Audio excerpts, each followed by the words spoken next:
ಶ್ರೀ ಗುರುಭ್ಯೋ ನಮಃ. ಶತಕೋಟಿ ರಾಮಾಯಣ ಅಂತರ್ಗತವಾದ ಆನಂದ ರಾಮಾಯಣ, ಅದರಲ್ಲಿ ಯಾತ್ರಾಕಾಂಡದ 7ನೇ ಸರ್ಗ ಮುಂದುವರೆದಿತ್ತು. ರಾವಣನ ವಧದ ಬಳಿಕ ಲೋಕ ಶಿಕ್ಷಣಕ್ಕಾಗಿ ತೀರ್ಥಯಾತ್ರೆಯನ್ನೇನು ಕೈಗೊಂಡಿದ್ದ, ಅದರ ಬಣ್ಣನೆಯನ್ನು ನಾವು ಆಲಿಸ್ತಾ ಇದ್ವಿ.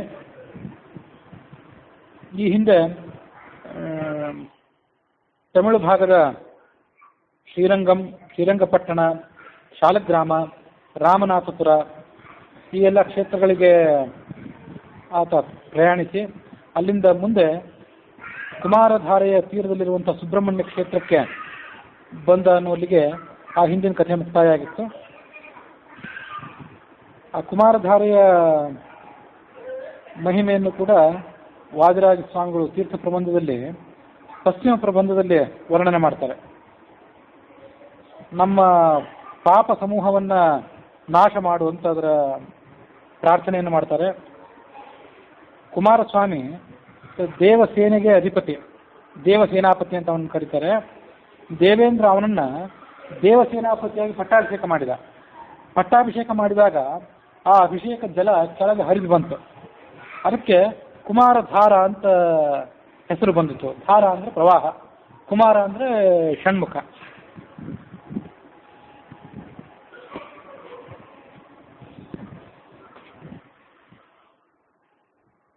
ಕುಮಾರಧಾರೆಯ ತೀರದಲ್ಲಿ ಯಾರು ತಪೋನುಷ್ಠಾನವನ್ನ, ಧರ್ಮಾಚರಣೆಯನ್ನು ಮಾಡ್ತಾರೆ, ಅದು ಅವರಿಗೆ ಜ್ಞಾನ ಮೊದಲಾದ ಫಲಕ್ಕೆ ದಾಯಕ ಅಂತ ವಾದಿರಾಜ ಸ್ವಾಮಿಗಳು ಅದನ್ನು ವರ್ಣನೆ ಮಾಡ್ತಾರೆ. ಅಲ್ಲಿ ಸುಬ್ರಹ್ಮಣ್ಯ ಸ್ವಾಮಿಯ ಸನ್ನಿಧಾನ ಇದೆ. ಸುಬ್ರಹ್ಮಣ್ಯಸ್ಯ ಮಹಿಮಾ ವರ್ಣಿತುಂ ಕೇನ ಶಕ್ಯತೆ, ಯತ್ರ ಉಚ್ಚಿಷ್ಟಮಪಿ ಸ್ಪಷ್ಟಂ ಶ್ವಿತ್ರಿಣಃ ಶೋಧಯತ್ಯಹೋ. ಈ ಸುಬ್ರಹ್ಮಣ್ಯ ಕ್ಷೇತ್ರದಲ್ಲಿ ಕುಷ್ಠರೋಗ ಬಂದವರೇನಾದರೂ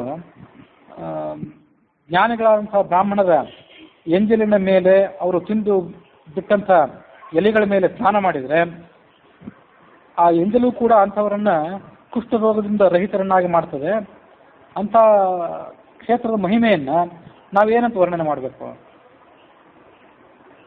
ಈ ಸುಬ್ರಹ್ಮಣ್ಯ ಕ್ಷೇತ್ರ ಪುತ್ತೂರಿನಿಂದ ಈಶಾನ್ಯ ದಿಕ್ಕಿಗೆ ಸುಮಾರು 33 ಕಿಲೋಮೀಟರ್ ದೂರದಲ್ಲಿದೆ. ಪ್ರಸಿದ್ಧವಾದಂಥ ಸ್ಕಂದ ಕ್ಷೇತ್ರಗಳಲ್ಲಿ ಇದು ಒಂದು ಹುತ್ತದ ಗುಹೆ ಇದೆ. ಆ ಗುಹೆಯಲ್ಲಿ ಸ್ಕಂದ ಇದ್ದಾನೆ ಅಂತ ಸ್ಥಳದ ವರ್ಣನೆ. 1 ಕಿಲೋಮೀಟರ್ ದೂರದಲ್ಲಿ ಕುಮಾರಧಾರೆ ನದಿ ಹರಿತದೆ. ದೇವಸ್ಥಾನಕ್ಕೆ ಹೊಂದಿಕೊಂಡಂತೆ ಮಧ್ವಾಚಾರ್ಯರಿಂದಲೇ ಸ್ಥಾಪಿತವಾದಂತಹ ಸುಬ್ರಹ್ಮಣ್ಯ ಮಠ ಇದೆ. ಅದು ಅಷ್ಟಮಠಗಳಲ್ಲಿ ಒಂದಲ್ಲ, ಸ್ವಲ್ಪ ಪ್ರತ್ಯೇಕವಾದ ಮಠ. ಅದರ ಹಿಂಭಾಗದಲ್ಲಿ ದರ್ಪಣ ತೀರ್ಥ ಅನ್ನುವಂಥ ತೊರೆನೂ ಕೂಡ ಇದೆ. ಸುಬ್ರಹ್ಮಣ್ಯದ ಮಠದ ಪ್ರಥಮ ಪೀಠಾಧಿಪತಿಗಳೇ ಆದವರು ಮಧ್ವಾಚಾರ್ಯರ ತಮ್ಮ ವಿಷ್ಣು ತೀರ್ಥರು ಅಂತ ಹೆಸರಿನ ಸನ್ಯಾಸಿಗಳು. ಅವರು ಸೋದೆ ಮಠಕ್ಕೆ ಮತ್ತು ಸುಬ್ರಹ್ಮಣ್ಯ ಮಠಕ್ಕೆ, ಎರಡೂ ಮಠಕ್ಕೆ ಅಧಿಪತಿಗಳಾಗಿದ್ದರು. ಈ ಸುಬ್ರಹ್ಮಣ್ಯ ಕ್ಷೇತ್ರದಿಂದ ಸುಮಾರು 19 ಕಿಲೋಮೀಟರ್ ದೂರದಲ್ಲಿ ಕುಮಾರ ಪರ್ವತ ಅಂತ ದುರ್ಗಮವಾದ ಪರ್ವತ ಇದೆ. ಅಲ್ಲಿಂದ ಕುಮಾರಧಾರಾ ನದಿ ಹರಿದು ಉದ್ಭವಿಸಿದೆ. ಅಲ್ಲಿ ವಿಷ್ಣು ತೀರ್ಥರು ಇವತ್ತು ಕೂಡ ತಪೋನಿಷ್ಠರಾಗಿದ್ದಾರೆ. ಮುಂದೊಂದು ಕಾಲದಲ್ಲಿ ಆಚಾರ್ಯರು ರಚನೆ ಮಾಡಿದ ಶಾಸ್ತ್ರಗಳೆಲ್ಲ ಅವಸನ್ನ ಆದಾಗ, ಅವುಗಳು ಕಣ್ಮರೆ ಆದಾಗ ಅವರು ಕೆಳಗಿಳಿದು ಬಂದು ಆ ಸಚ್ಚಾಸ್ತ್ರವನ್ನ ಮತ್ತೊಮ್ಮೆ ಬೆಳಕಿಗೆ ತರ್ತಾರೆ. ಅದು ಹೇಗೆ ಬೆಳಕಿಗೆ ತರ್ತಾರೆ ಅಂತಂದ್ರೆ, ಸೇತು ತೀಲ ಅಂತ ಒಂದು ಕ್ಷೇತ್ರ, ಅಲ್ಲೇ ಸಮೀಪದಲ್ಲಿರುವಂಥ ಮತ್ತೊಂದು ಯಾವುದೋ ಕ್ಷೇತ್ರ ಇದ್ದಿರಬೇಕು. ಅಲ್ಲಿ ತಾಮ್ರದ ತಗಡಿನಲ್ಲಿ ಆ ಎಲ್ಲ ಶಾಸ್ತ್ರಗಳನ್ನ ಬರೆಸಿ ಅದನ್ನು ಭೂಗತ ಮಾಡಿದ್ದಾರೆ. ಆ ಕ್ಷೇತ್ರದಲ್ಲಿರುವಂಥ ತಾಮ್ರದ ತಗಡುಗಳನ್ನೆಲ್ಲ ಹೊರತೆಗೆಸಿ ಸಚ್ಚಾಸ್ತ್ರವನ್ನು, ಸತ್ಸಿದ್ಧಾಂತವನ್ನ ಮತ್ತೆ ಅವರು ಬೆಳಕಿಗೆ ತರ್ತಾರೆ ಅಂತನೋ ಮಾತೇನಿದೆ. ಅದು ಆಚಾರ್ಯರ ಸಾಕ್ಷಾತ್ ಶಿಷ್ಯರಾದ ಋಷಿಕೇಶ ತೀರ್ಥರ ಸಂಪ್ರದಾಯ ಪದ್ಧತಿ ಮತ್ತು ವಾದಿರಾಜ ಸ್ವಾಮಿಗಳ ಸರಸ ಭಾರತೀಯ ವಿಲಾಸ ಇದರಲ್ಲೆಲ್ಲ ವರ್ಣಿತ ಆಗಿದೆ. ಅಂತ ಪವಿತ್ರವಾದಂತಹ ಕ್ಷೇತ್ರ ಅದೊಂದು. ಬ್ರಹ್ಮಹತ್ಯಾ ದೋಷಶೇಷಂ ಬ್ರಾಹ್ಮಣಾನಾಮಯಂ ಹರನ್ ವಿರೋಧೇತು ಪರಂ ಕಾರ್ಯಂ ಇತಿ ನ್ಯಾಯಂ ಅಮಾನಯತ್. ಆ ಸುಬ್ರಹ್ಮಣ್ಯ ಸ್ವಾಮಿ ಏನಿದ್ದಾನಲ್ಲ ಅವನ ಮಹತ್ವ ಎಂಥದ್ದೊಂದು 3 ವಿಷಯಗಳಿಗೆ ಆತ ಪ್ರಸಿದ್ಧ. ಆ 3 ವಿಷಯಗಳಿಗೆ ಅವನ ಅನುಗ್ರಾಹಕ. ಮುಖ್ಯವಾಗಿ ಬ್ರಹ್ಮಹತ್ಯ ಮೊದಲಾದಂಥ ದೋಷಗಳು, ಚರ್ಮ ರೋಗಗಳು ಇತ್ಯಾದಿಗಳಿಗೆ. ಆಮೇಲೆ ಅವನ ಉಪಾಸನೆ ಏನಿದೆ ಅದು ಅನ್ನ ಸಮೃದ್ಧಿಗೆ ಕಾರಣ ಮತ್ತು ವಿವಾಹ ಸಂತಾನ ಇತ್ಯಾದಿಗಳಿಗೂ ಕೂಡ ಅವನ ಉಪಾಸನೆಯನ್ನು, ಅವನ ಸೇವೆಯನ್ನು ಜ್ಯೋತಿಷಿಗಳಾದವರು, ಪಂಡಿತರಾದವರು ಅಭ್ಯರ್ಥಿಗಳಿಗೆ ವಿಧಾನ ಮಾಡುವಂಥದ್ದೊಂದು ಪದ್ಧತಿಯಲ್ಲಿದೆ. ಅನ್ನಂ ದದಾಸಿ ವಿದಧಾ ಚಕಿಲಸ್ಯ ರಕ್ಷಾಂ, ನೀನು ಅನ್ನ ಸಮೃದ್ಧಿಗೆ ಕಾರಣ. ಕ್ಲಿನ್ನಂ ಪುನಾಸಿ ವಿಲುನಾಸಿ ಸಮಸ್ತ ದೋಷಾನ್, ಕುಷ್ಠ ವ್ಯಾಧಿಯಿಂದ ಯಾರು ನರಳ್ತಿರ್ತಾರೆ ಅಂಥವರನ್ನು ನೀನು ಗುಣ ಮಾಡ್ತೀವಿ. ಕುಷ್ಠ ಅಂದರೆ ಬರೇ ಕುಷ್ಠ ರೋಗ ಅಲ್ಲ, ಉಳಿದೆಲ್ಲ ಚರ್ಮ ರೋಗಗಳು ಕೂಡ ನೀನು ನಿವಾರಕ. ಚೇಸ್ಕಂದ ವಂದ್ಯ ಭವತೋ ಭವನೇ ಭವಾನಿ, ಸೂನೋ ಕೃಪಾ ಜಲನಿಧೆ ಕಥಮ ಸಮಸ್ಯಾ.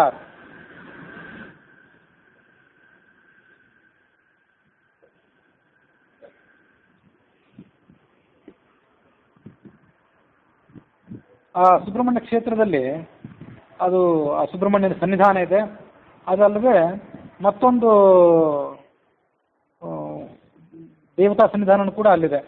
ಅದೇನೆಂದರೆ ಈ ಸುಬ್ರಹ್ಮಣ್ಯ ಮಠದಲ್ಲಿ ಅದರ ಪೀಠಾಧಿಪತಿಗಳು ಪೂಜೆ ಮಾಡುವಂಥ ಪೀಠ ಏನಿದೆ ಅದರಲ್ಲಿ ಕೆಲವು ದೇವತಾ ಸನ್ನಿಧಾನಗಳಿವೆ.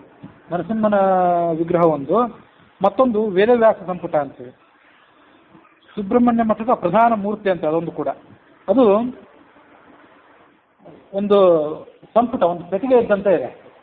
ಪೆಟ್ಟಿಗೆ ಅಂದರೆ ಕಲ್ಲಿದೆ ಆದಂಥ ಒಂದು ಪೆಟ್ಟಿಗೆ ಅದು. ಶಾಲಿಗ್ರಾಮ ಶಿಲೆಯದ್ದೇ ಒಂದು ಪೆಟ್ಟಿಗೆ. ಅದರಲ್ಲಿ ವ್ಯಾಸ ಮುಷ್ಟಿಗಳು, ವೇದವ್ಯಾಸರು ಸ್ವಯಂ ತಮ್ಮ ಮುಷ್ಟಿಯಿಂದ ತೆಗೆದುಕೊಂಡಂಥ ಕೆಲವು ಕಲ್ಲು ಮರಳಿನ ರಚನೆಗಳು ಮತ್ತು 140 ಲಕ್ಷ್ಮೀನಾರಾಯಣ ಶಾಲಿಗ್ರಾಮಗಳು ಅದರ ಒಳಗೆ ಅಡಕಾಗಿವೆ.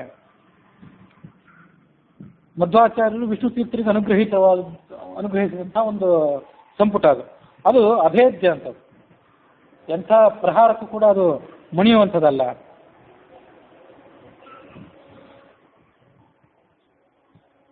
ಅಭೇದ್ಯ ಮತಿಯತ್ನೇನ ಅಪಿ ಅಸ್ಕಲತ್ ಕೃಷ್ಣ ವಿಗ್ರಹಂ ತತ್ಪೂಜಾ ಭಾಜನಂ ಭಾತಿ ಮಾಧ್ವಂ ಹೃದಿವ ಸಂಪುಟಂ.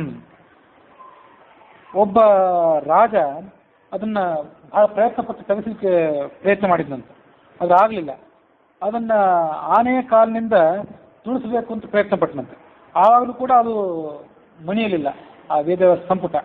ಆನೆಗೆ ಬಹಳ ಕ್ಲೇಶ ಆಗಿ ಅದು ಅಲ್ಲಿಂದ ಹಿಂದೆ ಹೊರಟೋಯಿತು ಅಂತ ಒಂದು ತಾಮ್ರದ ಶಾಸನ ಇದೆ ಅಂತ. ಮತ್ತು ಅಂಥ ದುಷ್ಟ ಕಾರ್ಯಕ್ಕೆ ಸಾಹಸ ಮಾಡಿದ್ರ ಪ್ರಯುಕ್ತವಾಗಿ ಆ ರಾಜನಿಗೂ ಕೂಡ ಆಪತ್ತು ಬಂತು, ಆತ ತೊಂದರೆಗೆ ಒಳಗಾದ ಅಂತ ಹೀಗೆ ಹೇಳ್ತದೆ. ಅದಕ್ಕಾಗಿ ಒಳಗಿರುವಂಥ ಶಾಲಿಗ್ರಾಮಗಳಿಗೆ ಪೂಜೆ ಮಾಡಲಿಕ್ಕೆ ಸಾಧ್ಯ ಇಲ್ಲ. ಆ ಸಂಪುಟಕ್ಕೆ ಗಂಧ ಪುಷ್ಪ ಮೊದಲಾದ ಅರ್ಚನೆಯನ್ನು ಮಾಡ್ತಾರೆ. ಮುಂದೆ ಆ ವಿಷ್ಣು ತೀರ್ಥರು ಕುಮಾರ ಪರ್ವತದಿಂದ ಏನು ಕೆಳಗಿಳಿದು ಬರ್ತಾರೆ, ಅವರು ಆ ಸಂಪುಟವನ್ನು ತೆರೆದು ಅದರಲ್ಲಿರುವಂಥ ಶಾಲಿಗ್ರಾಮಗಳನ್ನು ಪೂಜೆ ಮಾಡ್ತಾರೆ ಅಂತ ಸಂಪ್ರದಾಯ ಬಲ್ಲಂಥವರ ಬಣ್ಣನೆ. ಹೀಗೆ ಸ್ಥಾತ್ವಾ ಕುಮಾರಧಾರಾಯಾಮ್ ಸುಬ್ರಹ್ಮಣ್ಯಂ ಪ್ರಪೂಜ್ಯತ. ಆ ಸುಬ್ರಹ್ಮಣ್ಯ ಕ್ಷೇತ್ರದ ಬಗ್ಗೆ ಇಷ್ಟೆಲ್ಲ ಮಹತ್ವ ಬಂತು. ಈಗ ಅಲ್ಲಿರುವಂಥವರು ವಿದ್ಯಾಪ್ರಸನ್ನ ತೀರ್ಥರು ಅಂತ ಯತಿಗಳು, ಈಗಿರುವಂಥ ಪ್ರಸಕ್ತ ಪೀಠಾಧಿಪತಿಗಳು. ಅಲ್ಲೊಂದು ಶ್ಲೋಕ ಬಂತು. ಈ ಶ್ಲೋಕದ ಬಗ್ಗೆ ಒಂದು ನನ್ನ ಅಭಿಪ್ರಾಯ ಹೇಳಬೇಕು ಅಂಥೇಳಿ ಅಪೇಕ್ಷೆ ಪಡ್ತೇನೆ. ಸುಬ್ರಹ್ಮಣ್ಯಕ್ಕೆ ಮಹಿಮಾ ವರ್ಣಿತು ಕೇನ ಶಕ್ಯತೆ ಯತ್ರ ಉಚ್ಚಿಷ್ಟಮಪಿ ಸ್ಪಷ್ಟಂ ಶ್ರೀಕೃಣ ಶೋಧಯತ್ಯಹೋ. ಇದು ಇವತ್ತು ನಿನ್ನೆ ಮೊನ್ನೆ ಈ ಒಂದು ವಾರದಿಂದ ಪತ್ರಿಕೆಗಳಲ್ಲಿ ಬಹಳಷ್ಟು ವರದಿಯಾಗಿ ಕೋಲಾಹಲ ಎಬ್ಬಿಸಿರುವಂಥ ಸುದ್ದಿ ಅದ.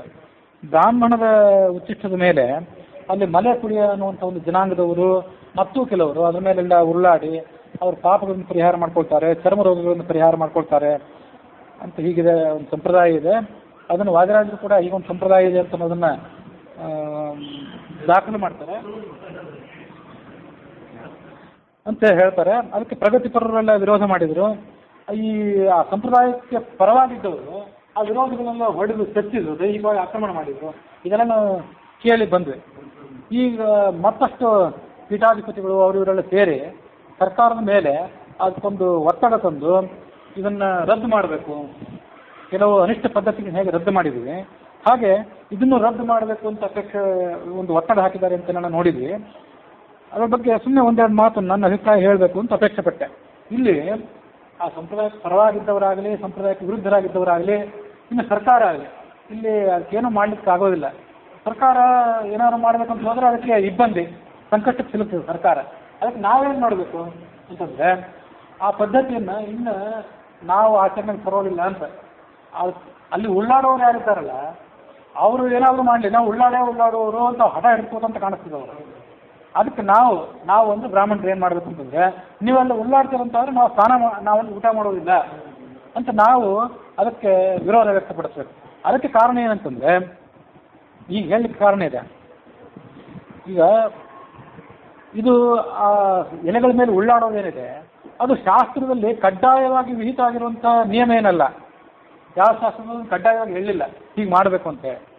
ಸಂಧ್ಯಾವಂದನ ಮಾಡಬೇಕು, ಮನುಷ್ಯ ದೇವರ ಪೂಜೆ ಮಾಡಬೇಕು, ಅವರವರ ವರ್ಣ ಅವರವರ ಆಶ್ರಮಕ್ಕೆ ತಕ್ಕಂಥ ಕರ್ತವ್ಯಗಳನ್ನು ಮಾಡಬೇಕು, ಇದೆಲ್ಲ ಸರಿ.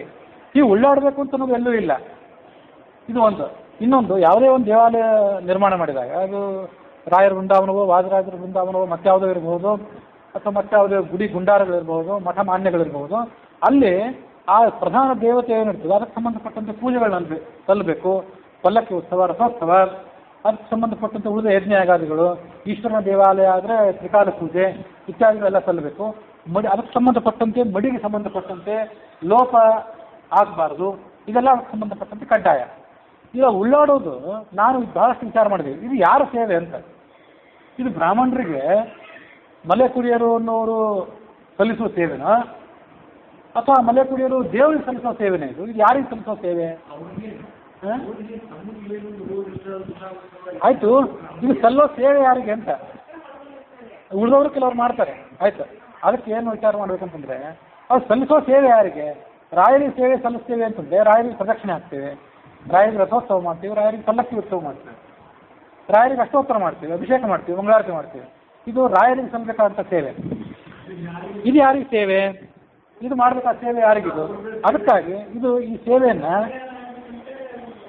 ಅದಕ್ಕೆ ಶಾಸ್ತ್ರದಲ್ಲಿ ಯಾವ ಮಾರ್ಗದಿಂದ ಹೆಚ್ಚು ಸುಲಭವಾಗಿ ಇಂಥ ದೋಷಗಳನ್ನು ಪರಿಹಾರ ಮಾಡ್ಕೊಳ್ಬೋದು ಅಂಥ ಮಾರ್ಗವನ್ನು ನಾವು ಅನುಸರಣೆ ಮಾಡಬೇಕು. ಈಗ ಸಸ್ಯ ಕುಷ್ಠಾದುರ್ವಗಾನ ನಿವೃತ್ತಿಸ್ತರಯ ಭವೇತ್ ಅಂತ ರಾಯರ ಸ್ತೋತ್ರದಲ್ಲೇ ಇದೆ. ವಾದಿರಾಜ ಸ್ವಾಮಿಗಳು ಅದಕ್ಕೆ ಶಕ್ತರು, ರಾಯರು ಶಕ್ತರು, ಮತ್ತೆಷ್ಟೋ ಜನ ರಘುಸಮಾಧಿ ಯತಿಗಳು ಶಕ್ತರು. ಇವರೆಲ್ಲ ಇದ್ದಾಗ ಈ ಸ್ವಲ್ಪ ಕಷ್ಟಕರವಾದಂಥ ಈ ಉಪಾಯವನ್ನು ನಾವು ಮಾಡಬೇಕಾಗಿಲ್ಲ. ಇದು ಒಂದು. ಇನ್ನೊಂದು ನಾನು ಕೇಳೋದೇನಂತಂದರೆ, ಈಗ ಹಿಂದಿನ ಯಾವುದೋ ಒಂದು ಕಾಲದಲ್ಲಿ ಅಷ್ಟು ಶಕ್ತಿಶಾಲಿಗಳಾದಂಥವ್ರು, ಅಷ್ಟು ತಪಸ್ವಿಗಳಾದಂಥ ಬ್ರಾಹ್ಮಣರು ಇದ್ದಿರಬಹುದು. ಈಗ ನಮಗೆ ಆ ಶಕ್ತಿ ಇದೆಯೇನೋ ಅಂತ ಒಂದು ಪ್ರಶ್ನೆ ಇದೆ. ಇದನ್ನು ಯಾರೂ ವಿಚಾರ ಮಾಡಿದಂತೆ ಕಾಣಲಿಲ್ಲ, ಪರವಾಗಿದ್ದವರು ವಿರೋಧವಾಗಿದ್ದವರು. ವರಾಹ ಪುರಾಣದಲ್ಲಿ ಮಾತಿದೆ, ಯದೀಚ್ಛಸಿ ಮಹಾಭಾಗ ಸರ್ವತೀರ್ಥಾವಗಾಹನಂ ವಿಪ್ರಪಾದ ನಿರ್ಮುಕ್ತಂ ತೋಯಂ ಶಿರಸಿ ಧಾರಯ. ಇದು ವರಾಹ ಪುರಾಣದ ಮಾತು. ಇದನ್ನು ಶ್ರಾದ್ದದಲ್ಲಿ ಹೇಳ್ತೇವೆ. ಶ್ರಾದ್ದದಲ್ಲಿ ದರ್ಬೆ ಬ್ರಾಹ್ಮಣರನ್ನು ಕೂಡಿಸಿ ಅವ್ರಿಗೆ ಪಾದ ಪ್ರಕ್ಷಾಲನೆ ಮಾಡ್ತೇವೆ. ಪಾದ ಪ್ರಕ್ಷಾಲನೆ ಮಾಡಿ ಅದನ್ನು ಕಣ್ಣಿಗೆ ನಾವು ಅದನ್ನು ಶರೀರಕ್ಕೆ ಪ್ರೋಕ್ಷಣೆ ಮಾಡ್ಕೊಳ್ತೇವೆ. ನಿಮಗೊಂದು ವೇಳೆ ಯಾವುದೋ ಮಹಾರಾಜನಿಗೆ ಮತ್ತಾರೋ ಒಬ್ಬ ಋಷಿಯೋ ಯಾರೋ ಹೇಳಿದಂಥ ಶ್ಲೋಕ ಅದು. ಯದೀಚ್ಛಸಿ ಮಹಾರಾಜ ಸರ್ವತೀರ್ಥಾವಗಾಹನಂ, ಎಲ್ಲ ತೀರ್ಥಗಳಲ್ಲೂ ಸ್ನಾನ ಮಾಡಿದಂಥ ಪುಣ್ಯ ನಿಮಗೇನಾದರೂ ಬರಬೇಕು ಅಂತಿದ್ರೆ ವಿಪ್ರಪಾದ ನಿರ್ಮುಕ್ತಂ ತೋಯಂ ಶಿರಸಿ ಧಾರಯ, ಜ್ಞಾನಿಗಳಾದ ಬ್ರಾಹ್ಮಣರನ್ನು ಕರೆದು ಅವರ ಕಾಲಿಗೆ ಪ್ರಕ್ಷಾಲನೆ ಮಾಡಿ ಪಾದಪೂಜೆ ಮಾಡಿ ಅದನ್ನು ಪ್ರೋಕ್ಷಣೆ ಮಾಡಿಕೋ ಅಂತ ಹೇಳಿದ ಮಾತದು. ಈಗ ಅಂಥ ಮಾತು ಎಲ್ಲ ತೀರ್ಥಗಳಲ್ಲಿ ಸ್ನಾನ ಮಾಡಿದಂಥ ಪುಣ್ಯ ಏನಾದರೂ ಆ ಬ್ರಾಹ್ಮಣರ ಪಾದ ಪ್ರಕ್ಷಾಲನೆ ಬರಬೇಕಾದ್ರೆ ಆ ಬ್ರಾಹ್ಮಣ ಯೋಗ್ಯತೆ ಅಂತ ಆಗಿರ್ಬೇಕು. ಅದನ್ನ ಯಾರಾದ್ರು ವಿಚಾರ ಮಾಡಿದ್ರು? ಅಷ್ಟು ಯೋಗ್ಯತೆ ಇದ್ದವನು ಅಲ್ಲಿ ಬಂದು ಕೂಡಿ ಊಟ ಮಾಡಲಿ, ಅದರ ಎಲೆಯ ಉಳಿದವರು ಉರುಳು ಸೇವೆ ಮಾಡಲಿ. ನಾವು ಯಾವ ಕಾರಣಕ್ಕಾಗಿ ಬ್ರಾಹ್ಮಣರು? ನಮ್ಮ ತಂದೆ ತಾಯಿಗೂ ಬ್ರಾಹ್ಮಣರು ಅನ್ನೋ ಕಾರಣಕ್ಕಾಗಿ ನಾವು ಬ್ರಾಹ್ಮಣರು. ನಾವು ಯಾರಿಗಾರು ಪ್ರೋಕ್ಷಣೆ ಮಾಡಿ ಅವ್ರ ಪಾಪಗಳನ್ನು ಕಳಿತೀವಿ, ಅವ್ರ ಭಯ ಕಳಿತೀವಿ, ಅವ್ರ ರೋಗ ಕಳಿತೀವಿ ಅಂತಂದರೆ ಅದು ಡೋಂಗಿ ಮಾತಾದಿತ್ತು. ಅಂಥವ್ರು ಇಲ್ಲ ಅಂತ ಹೇಳೋದಿಲ್ಲ, ಅಂಥ ತಪಸ್ಸುಗಳು ಇಲ್ಲ ಅಂತ ನನ್ನ ಅಭಿಪ್ರಾಯ ಅಲ್ಲ. ಅಂಥವ್ರು ವಿಕಾಸನ ಇರಬಹುದು. ಆದರೆ ಅಲ್ಲಿ ಊಟಕ್ಕೆ ಬರೋರು ಎಷ್ಟು ಜನ ಅದನ್ನು ನೀವು ಗಮನಿಸಿ. ಅಲ್ಲಿ ಯಾರು ಪಂಡಿತರು, ಸನ್ಯಾಸಿಗಳು, ದಿವಸ 3 ಹೊತ್ತು ಸಂಧ್ಯಾವಂದನೆ ಮಾಡೋರು, ಕುರಿಯಾದನ್ನೆನ್ನವಾ ಕುರಿಯಾದ ಮೈತ್ರೋ ಬ್ರಾಹ್ಮಣ ಉಚ್ಯತೆ, ದಿವಸಕ್ಕೆ 3 ಸಾರಿ ಕನಿಷ್ಠ ಉತ್ತಮ ಪಕ್ಷ 1000, ಕನಿಷ್ಠ ಪಕ್ಷ 100, ಮಧ್ಯಮ ಪಕ್ಷ 100, ಕನಿಷ್ಠ ಪಕ್ಷ 10 ಗಾಯತ್ರಿ ಮಾಡಬೇಕು. ಗಾಯತ್ರಿ ಪ್ರಾಣಾಯಾಮ ಮಾಡಬೇಕು, ಅಂಗನ್ಯಾಸ ಕರನ್ಯಾಸ ಮಾಡಬೇಕು, ಅದಕ್ಕೆ ಧ್ಯಾನ ಮಾಡಬೇಕು, 5 ಕಡೆ ಇಳಿಸಿ ಗಾಯತ್ರಿ ಉಚ್ಚಾರ ಮಾಡಬೇಕು, ನಿತ್ಯ ಅರ್ಘ್ಯ ಕೊಡಬೇಕು, ದಿಗುಪಸ್ಥಾನ ಮಾಡಬೇಕು, ಆಚಮನ ಮಾಡಬೇಕು. ಇದನ್ನೆಲ್ಲ ಅಲ್ಲಿ ಊಟ ಮಾಡೋರು ಎಷ್ಟು ಜನ ಬ್ರಾಹ್ಮಣರು ಮಾಡ್ತಾರೆ? ಅವ್ರಿಗೆ ಗಾಯತ್ರಿ ಅಂದ್ರೆ ಗೊತ್ತೇನು? ಇಷ್ಟೆಲ್ಲ ಜೀವಮಾನ ಪೂರ ಧರ್ಮಾಚರಣೆಯಲ್ಲಿ ಮಡಿ ಮೇಲಿಗೆ ಮುಳುಗಿದ ಬ್ರಾಹ್ಮಣರೇ ಅಲ್ಲಿ ಊಟ ಮಾಡಿದಾಗ ಅದರ ಮೇಲೆ ಉಳ್ಳು ಸೇವೆಯನ್ನು ನಡೆದ್ರೆ ಅದರಿಂದ ಈ ಫಲ ದೊರಕೋದು ಕಷ್ಟ. ಯಾಕಂದರೆ ಕಲಿಯುಗದಲ್ಲಿ ಏನಾಗಿಬಿಟ್ಟಿದೆ ಅಂತಂದರೆ, ನಾವು ಆಚರಣೆ ಮಾಡುವಂಥ ಮಂತ್ರಗಳು, ವೇದಗಳು ಇವೆಲ್ಲ ಈಗ ಅಷ್ಟು ಪ್ರಭಾವ ಕಳ್ಕೊಂಡಿವೆ. ಅದಕ್ಕಾಗಿ ಕಲಿಯುಗದಲ್ಲಿ ಹರಿನಾಮ ಸ್ಮರಣೆ ಮಹತ್ವ. ನಿಮಗೆ ಅಷ್ಟು ಸುಲಭವಾಗಿ ಮಾಡ್ಲಿಕ್ಕೆ ಆಗೋದಿಲ್ಲ. ಸರಿಯಾದ ಸಮಯದಲ್ಲಿ ನಮ್ಗೆ ಉತ್ಸರ್ಜನೆ ನಡೆಯೋದಿಲ್ಲ, ಸರಿಯಾದ ಸಮಯದಲ್ಲಿ ನಮಗೆ ಉಪಕರ್ಮ ನಡೆಯೋದಿಲ್ಲ. ನಮಗೆ ಅದನ್ನು ಮಾಡ್ಕೊಳ್ಳಿಕ್ಕೆ ಸಮಯ ಇಲ್ಲ. ಮಾಡಿಸುವ ಪುರೋಹಿತರಿಗೂ ಸಮಯ ಇಲ್ಲ, ಮಾಡ್ಕೊಳ್ಳುವಂಥ ಯಜಮಾನರಿಗೂ ಸಮಯ ಇಲ್ಲ. ಉಪಕರ್ಮ ಶ್ರಾವಣ ತಿಂಗಳಲ್ಲಿ ನಡಿಬೇಕು, ಉತ್ಸರ್ಜನ ಅದಕ್ಕಿಂತ 6 ತಿಂಗಳು ಮೊದಲು ಹಿಂದೆ ನಡಿಬೇಕು. ಇವತ್ತು ಉತ್ಸರ್ಜನ ಉಪಕರ್ಮ ಎರಡೂ ಒಂದೇ ಕಾಲಕ್ಕೆ ನಡೆಸ್ತೇವೆ. ವೇದಾನಾಂ ಯಾತಯಾಮತಾ ಸಿದ್ಧಾರ್ಥಂ ಅಂತೇವೆ. ವೇದಗಳನ್ನು ನಾವು ಅಂದೇ ಇಲ್ಲ, ಎಷ್ಟೋ ವರ್ಷ ಆಯಿತು. ಋಗ್ವೇದ ಯಜುರ್ವೇದಗಳು ನನಗೆ ಪಾಠ ಆಗಿದೆ, ಇನ್ನು ಎಷ್ಟೋ ಜನ ಪಾಠನೇ ಆಗಿಲ್ಲ. ಪಾಠ ಆದವನು ನಾನು ಕೂಡ ಇವತ್ತು ಅಂತಿಲ್ಲ. ಹೀಗಿದ್ದಾಗ ವೇದಗಳು, ಆ ಮಂತ್ರಗಳೆಲ್ಲ ತಮ್ಮ ಶಕ್ತಿ ಕಳ್ಕೊತವೆ ಅಂತಿದೆ.